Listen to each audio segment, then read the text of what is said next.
to golden sunlight.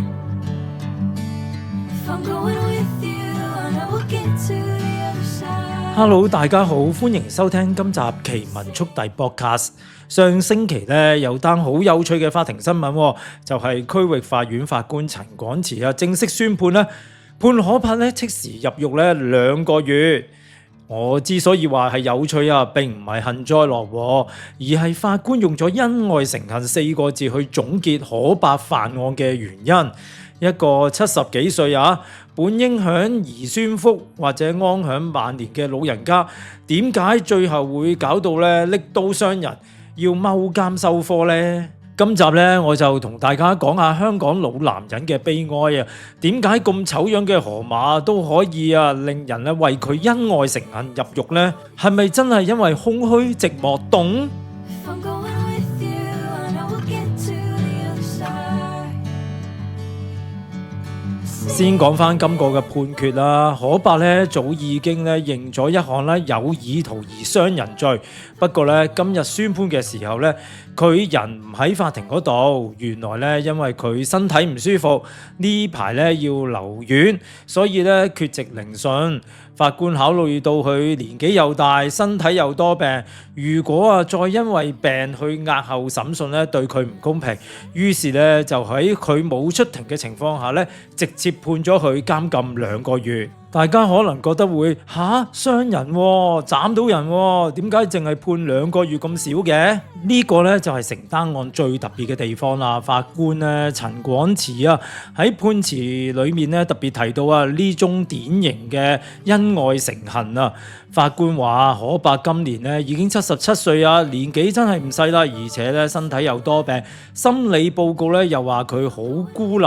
有抑鬱。法官喺法理情嘅平衡下面覺得佢犯案係嗰陣時係一時衝動加上受害人即係人稱河馬嘅葉秀定又冇永久性受傷所以最後決定特殊輕判佢，俾個最短嘅監禁期佢，希望佢快啲服完刑出嚟就修心養性，重新做人。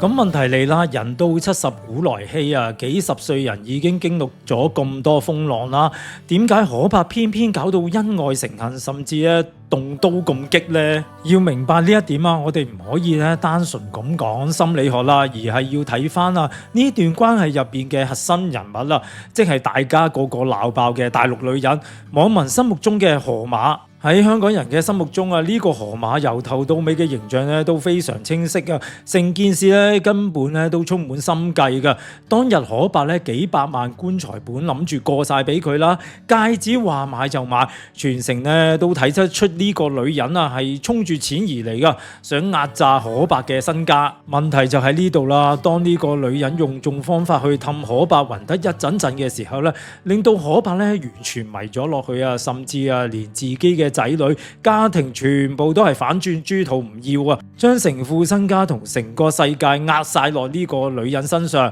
不過當河馬玩到咁上下，可能知道可柏嘅錢冇辦法再從仔女嘅身上邊攞翻，態度180度轉變想隨時甩身走人，分手走佬。對於一直以為揾到真愛甚至為咗呢個女人同全世界開戰嘅可柏嚟講呢一刻打擊簡直係毀滅性嘅。佢用咗全部嘅感情去換翻嚟嘅，竟然係對方見到冇錢就想甩身嘅嘴臉嗰種被利用完即棄嘅背叛感，同埋錢又冇咗，人又走咗嘅絕望瞬間將可柏嘅心入面嗰種抑鬱同孤立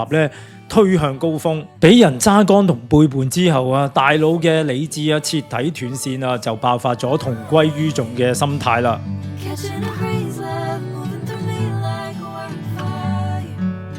有人可能會問，喂，可柏唔係錯哥喎，佢以前結過婚又經歷咗咁多嘢，點解仲咁天真咁傻㗎？其實婚姻次數多唔代表情商就高嘅。你可能覺得可柏只係衰鹹濕亦有可能係對孤獨終老嘅恐懼加上可柏本身嘅性格可能比較固執啦。當全世界勸佢離開河馬嘅時候，佢就一意孤行。一旦去到感情反面就會變成一柄雙刃刀，愛嘅時候咧，可以同全世界對抗；恨嘅時候就會變咗玉石俱焚嘅利器。再加上佢哋呢段關係由一開始曝光就喺網絡底下，日日俾全香港人食花生，指指點點，嗰種無形嘅社會壓力其實就好似長期放喺一個壓力煲裏邊蒸咁情緒早就處於爆炸嘅邊緣啦。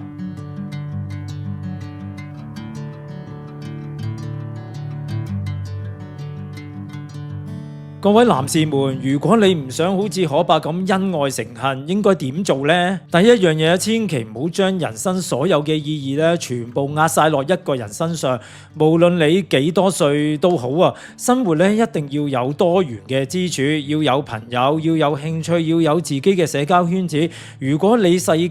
大到淨係得一個伴侶嘅話呢，當呢個人有咩閃失或者想走嘅時候，你個世界就會成個冧咗落嚟噶啦。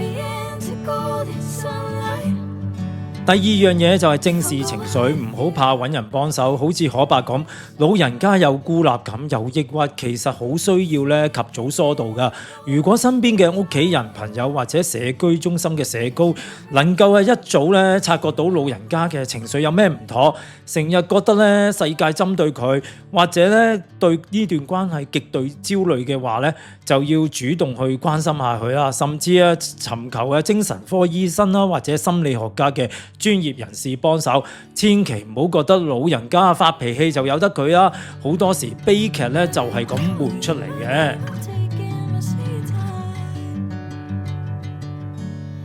最後一樣嘢真係要學識放手感情呢家嘢勉強係冇幸福噶。當一段關係已經去到互相傷害，甚至要動粗嘅地步，理性嘅止損永遠好過大家一齊行去毀滅。用暴力去留住一個人，換翻嚟嘅唔係愛情，而係手銬同埋冰冷嘅監房。法官判可伯2個月，算係俾咗佢一個沉重嘅教訓。希望佢經此一役之後出翻嚟，真係可以修心養性，好好照顧自己個身體啦。